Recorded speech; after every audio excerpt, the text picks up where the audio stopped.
북한의 코로나 상황이 상당히 위중한 것으로 보입니다. 어제 조선중앙통신이 이 국가 최중대 비상사건이라고 표현을 했습니다. 그동안의 입장, 그동안은 코로나19 환자 한 명도 없다 이런 입장을 밝혀왔는데 18,000명의 확진에 6명의 사망, 19만 명이 지금 격리된 상태. 상당히 심각한 상황으로 보입니다.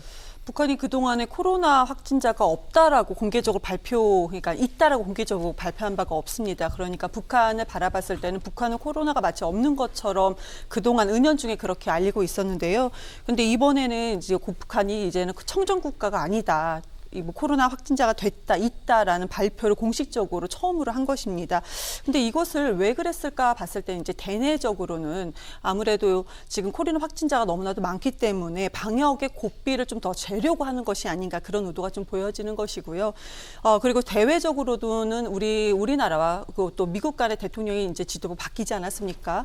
그래서 이렇게 공표를 함으로써 국제사회에 어떻게 보면 직접적으로 지금까지 요청은 하지 않았고 요청을 하라는 것도 아마 거부한 걸로 지금 알고 있습니다. 그런데 도움 요청을 이렇게 간접적으로 보여주기 위해서 공표한 것은 아닌가. 그리고 현재 전 세계적으로 코로나 백신이 상당히 많이 남아있다고 하지 않습니까? 우리나라 같은 경우도 코로나 백신을 사놓고도 지금 버려야 하는, 날짜가 지나서 버려야 하는 그런 상황에 놓여 있는데요. 그렇기 때문에 그런 점을 북한이 좀 파악을 하고 이렇게 은연중에 도움을 요청하기 위해서 한 것으로 보여집니다. 네, 우리 입장에서는 그러니까 북한이 우리를 도와달라고 북한식의 화법을 구사했다 이렇게 보시는 건데요. 이에 대해서 북한 상황에 대해서 권영세 통일부 장관 후보자 어제 역시 같은 입장을 나타냈는데 북한을 적극적으로 도울 수 있다, 인도적으로는 도울 수 있다 이런 입장 밝혔고 오늘 오후 2시에 대통령실에서 윤석열 대통령의 입장 더해졌습니다. 인도적 물품, 특히 백신도 지원할 수 있다. 사실은 후보 때도 비슷한 얘기 했던 것 같아요. 그럼요. 정치적 상황이랑 상관없이 북한에 대한 인도적 지원은 당연히 얼마든지 할 수 있다고 보고 그렇게 해야 된다고 생각하고 있습니다.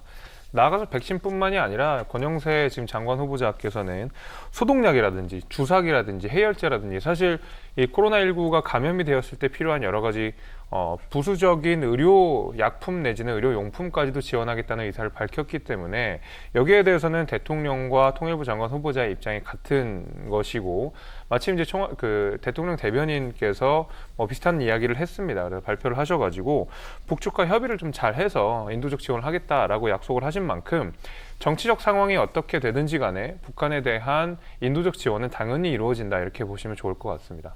네, 인도적 지원은 의사는 있는데 이제 북한이 받아들이느냐. 우리 기억을 돌려보면 2018년쯤이었나요? 그때 북한에서 독감이 유행해서 타미플루를 지원한다고 그랬었는데 잘 안 됐던 또 기억이 있어가지고요. 그리고 어제 있었던 같은 날에 교묘한 시점에 발생했던 일, 코로나 위중한 가운데 동해상으로 북한이 단거리 탄도 미사일로 추정되는 방사포로 알려지고 있습니다.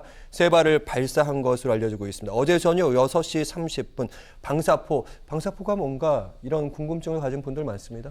이게 이제 단거리 미사일을 이 3차례를 쏜 것인데 이게 지금 앞서도 우리가 이야기했듯이 북한이 지금 코로나19 확산세가 간단한 상황이 아니거든요. 실제로 언론 보도보다도 훨씬 더 많은 수의 감염자가 있을 거라고 지금 예상이 되고 있습니다.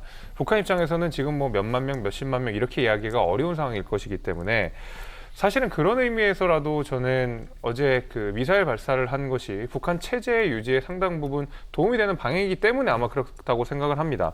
왜냐하면 코로나가 이렇게 확산이 되고 있고 민심이 요동을 치고 혼란이 있는 상황 속에서는 사실 내부 결집이 굉장히 중요한 상황이거든요. 그럴 때는 어떤 자신들의 무력 강화 내지는 우리의 국방력이 이 정도 된다라고 대외적으로 과시하는 것이 사실 북한 내부의 결속을 다질 수 있는 방법이기 때문에 당연히 이제 그런 측면에서라도 이렇게 방역 체계가 혼란스러운 상황 속에서도 미사일 발사를 했다라고 생각이 되고 그 다음에 한 가지는 또 이런 것도 있을 것 같습니다. 당연히 방역체계 시급하다고 생각이 되겠지만은 북한은 지금 국방력 발전 5개년 계획을 추진 중에 있거든요. 예. 그런 의미에서라도 이런 5개년 발전 5개년 계획이 거침없이 추진이 돼야 된다. 체제 유지를 위해서 반드시 필요하다라고 생각이 되어 있기 때문에 아마 이런 혼란한 상황 속에서도 미사일 발사를 하면서 남한을 도발한 것이 아닌가 이렇게 생각하고 있습니다. 네, 시기도 참 중요한 것 같은데 북한의 정신없는 상황임에도 불구하고 코로나19 속에서도 우리 윤석열 정부가 출범한 지 사흘째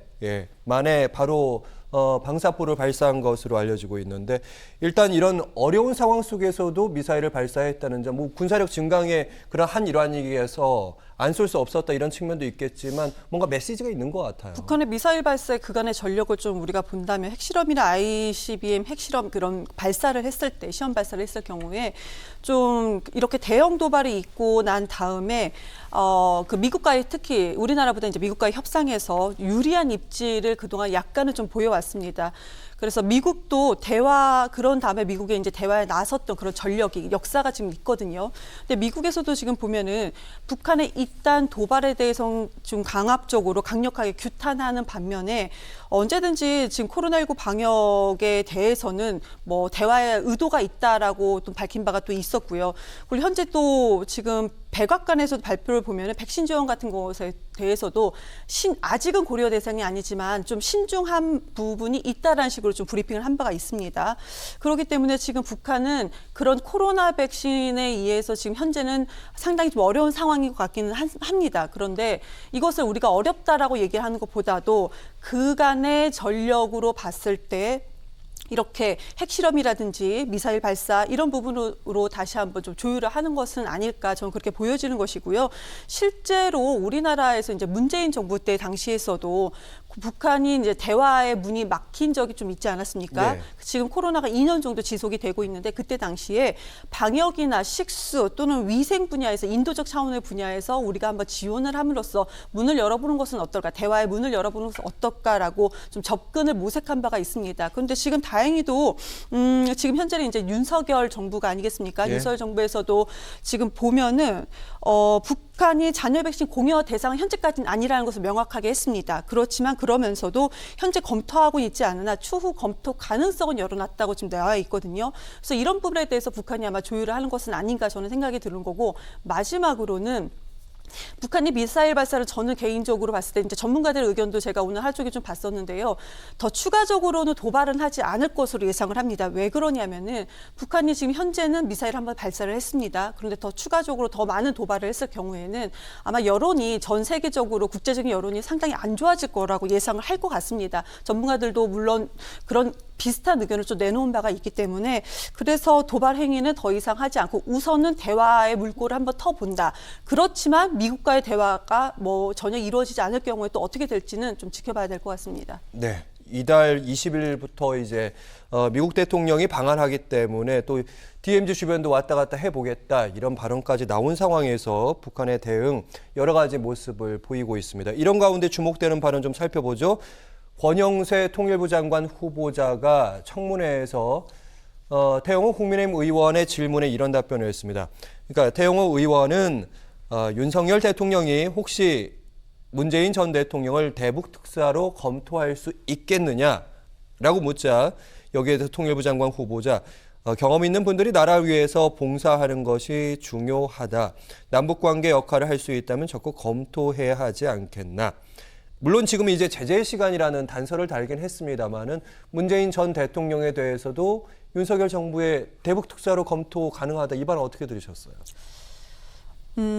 저는 이 부분에 대해서 계산하지 않고 좀 긍정적인 발언이 아니었는가 그런 생각을 합니다. 물론 그때 당시에 그러니까 그 문재인 정부 당시에 국민의힘 측에서는 남북 관계에 대해서 많은 비판을 했지만 국민들께서 남북 관계를 바라봤을 때 큰 호응을 받은 바가 있습니다. 그래서 이런 관계 그리고 또 그 국제적인 정서로 봤을 때도 문재인 대통령이 코로나 방역뿐만 아니고 남북 관계 그런 그 진행 과정에서도 좀 긍정적인 역할을 했고 또 그런 결과를 도출해냈다라는 그 분위기가 분명히 있습니다. 그렇기 때문에 이런 부분에 대해서는 그때 이제 당과 당이 서로 대립할 때에는 비판을 하는 그런 분위기였는지 모르겠지만 지금 권영세 장관 후보자 이 발언에 대해서는 솔직한 그런 발언이 아닌가 이렇게 생각이 드는 것이고요. 다만 이런 제안을 했을 때 문재인 대통령이 어떻게 받아들일 것인가는 좀 미지수인 것 같아요. 왜냐하면은 좀 알려지지 않고 나는 이제 그만 자연인이고 싶다라는 어떤 비슷한 그런 발언을 했거든요.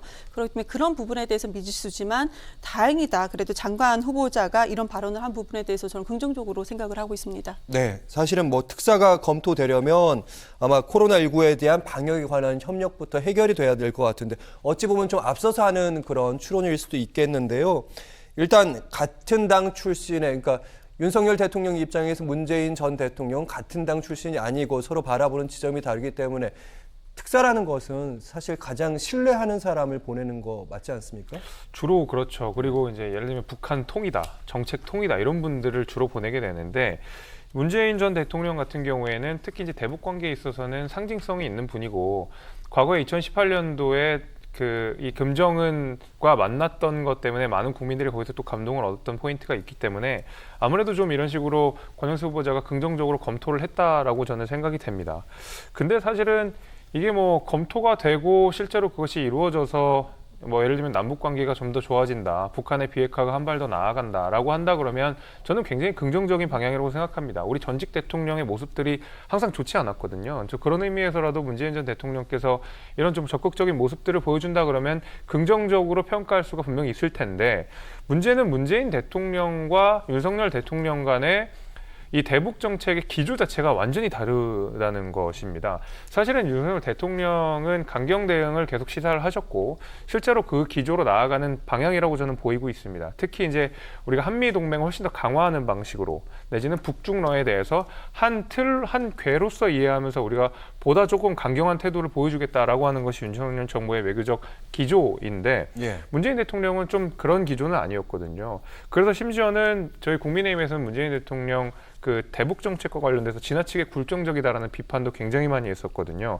예를 들면 사실 우리가 문재인 대통령께서 이 남북이 정상회담을 하는 경우에서도 우리가 비핵화에 대한 기대가 상당 부분이 있었는데 결국 이번에도 핵실험이 7차 핵실험이 이어질 것 같거든요. 이경 부의장님께서는 더 이상의 무력 도발이 없을 거라고 생각하신다고 말씀을 하셨지만 전 7차 핵실험이 조만간에 이루어질 거라고 생각하고 있습니다. 북한은 여기에 대해서 절대 포기하지 않을 것이고 당연히 필요하면 미사일이나 이런 걸 통해서 무력 도발을 할 것이라고 생각이 되는데 문재인 대통령의 마지막 JTBC 대담들을 보게 되면 남북 공동 연락사무소가 폭발된 것이 사실 뭐가 문제냐라고 말씀하신 적이 있었고 또 사회상에서 우리 공무원이 피살됐을 당시에도 우리 정부는 이렇다 할 메시지를 내지 않았기 때문에 대북 정책 관련돼서는 윤석열 정부와 문재인 대통령의 정책 기조가 너무너무 달라서 사실은 특사라고 하는 것이 이런 발이 좀 맞고 윤석열 대통령과 내지는 특사 간의 어느 정도 합의점과 같은 지향점들이 좀 있어야 되는데